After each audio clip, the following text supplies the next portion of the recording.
नमस्कार, मेरो नाम भीष्म उप्रेती। म झापाको शनिश्चरीमा 2024 सालमा जन्मेको।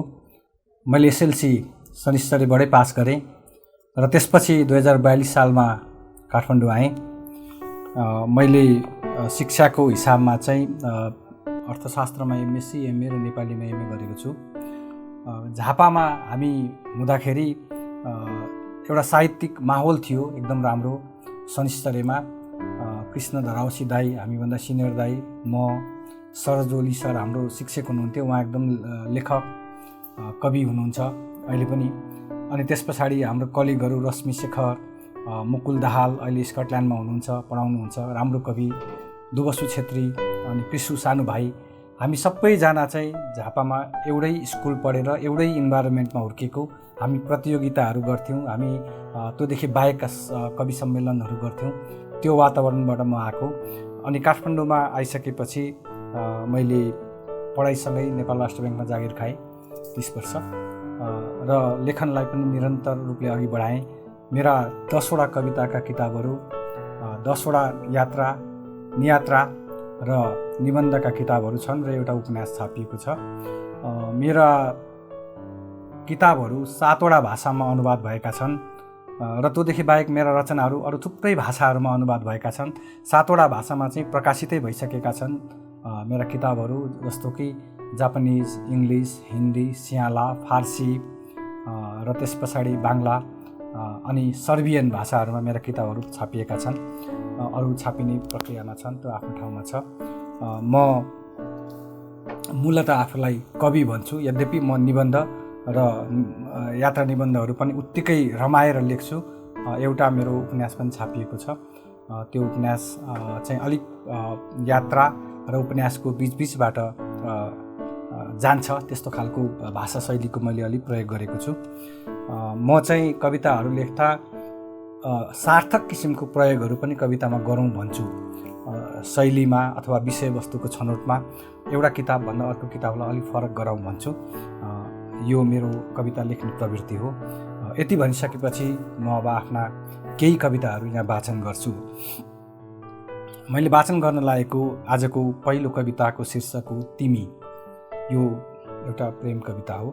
तिमी, यो हरियो प्रकृति तिम्रै हो, यी सबै ऋतुहरू र तिनले सिर्जना गरेका सौन्दर्यहरू पनि तिम्रै हुन्। सौन्दर्यहरूले उपहार दिएका कोमल अनुभूतिहरू पनि तिम्रै हुन्।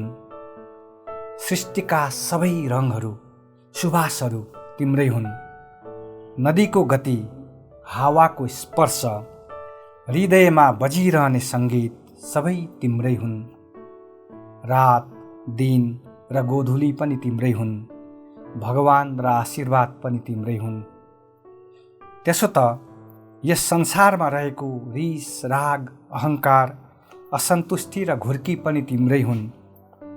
सबै तिम्रो भइसकेपछि पनि बाँकी रहेको छ एउटा कुरा, त्यो एउटै कुरो चाहिँ मेरो हो र त्यो तिमी स्वयं हौ। धन्यवाद। म अब अर्को कविता पढ्छु। यो कविताको शीर्षक हो गीत। गीत चरा हो, गीत चरा हो, पुरै डुबेर रागहरूमा जब तिमी गाउन थाल्छौ। सङ्गीतको रङ्गीन पखेटा फडफडाउँदै गीत उड्छ अनन्त आकाशमा। त्यो माथि झन् माथि जान्छ, जति जति माथि जान्छ तिमी आफैलाई भुल्दछौ। तिमी ध्वनिमा हुन्छौ, अर्थ र अनुभूतिमा हुन्छौ। चराका रङ्गीन प्वाखमा उड्दै तिमी अनन्त बन्दछौ, ईश्वर जस्तो। धन्यवाद। अब म अर्को कविता पढ्छु। यो कविताको शीर्षक हो म छु तर म मात्र छैन। म छु तर म मात्र छैन। चराहरू छन् र उनीहरूको चिरिबिरी सङ्गीत छ। जनावरहरू छन् र उनीहरूको गतिविधि छ। हिमालहरू, हिउँहरू र बगिरहेका नदीहरू छन्।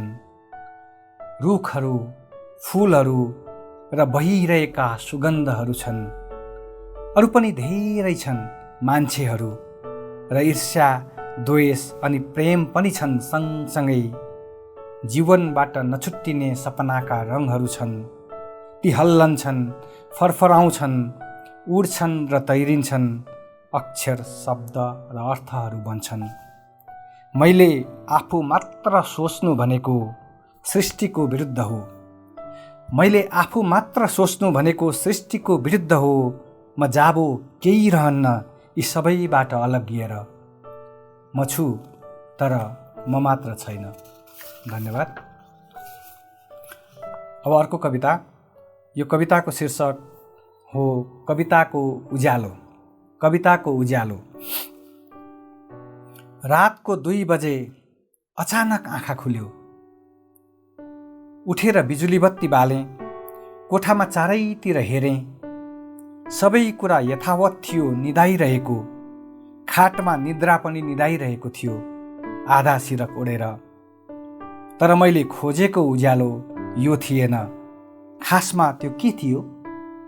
एकछिन सोचेँ। अर्को कोठामा गएँ, पुस्तकालयमा कापी पल्टाएँ र कलम टिपेँ। अक्षरहरूको नृत्य हेरेँ एकछिन र तृप्त भएँ।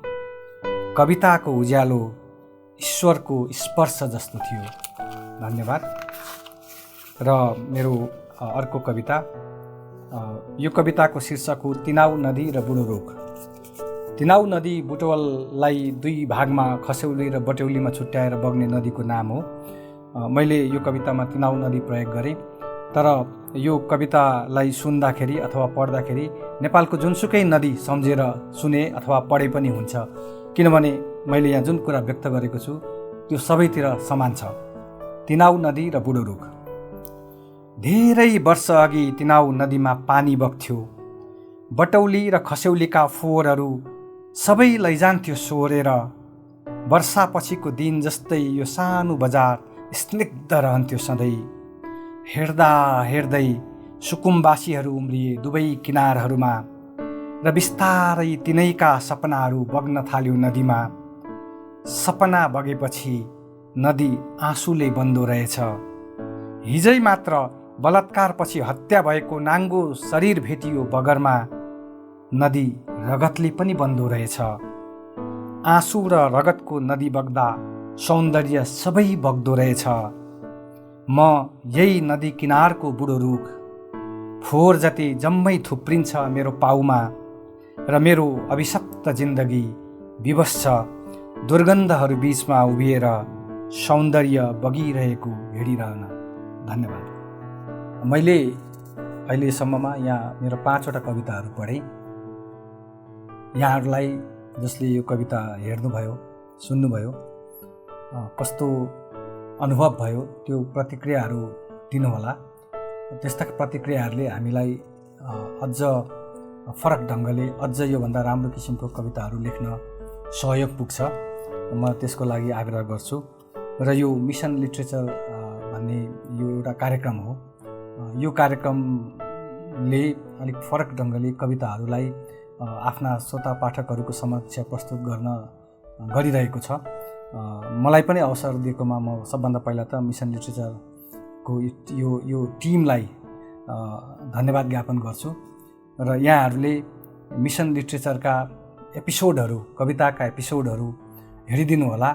र मिसन लिट्रेचरलाई पनि भन्नुपर्ने केही सुझावहरू छन् भने त्यो पनि दिइदिनु होला। त्यसले गर्दाखेरि नेपाली साहित्यलाई, नेपाली कवितालाई नै अझ सुन्दर किसिमले, अझ ग्रहण गर्न योग्य किसिमले कसरी प्रस्तुत गर्न सकिन्छ भन्ने बारेमा मिसन लिट्रेचर र हामी कविहरू सबैजनाले मिलेर काम गर्न सक्छौँ। र अन्तिममा यस्तो खालको फोरम अवसर पायो भने म यहाँहरूलाई अझ धेरै, अझ शक्तिशाली, अझ सुन्दर कविताहरू सुनाउने प्रयास गर्नेछु भविष्यमा। अहिलेलाई चाहिँ बिदा पाऊँ। धन्यवाद।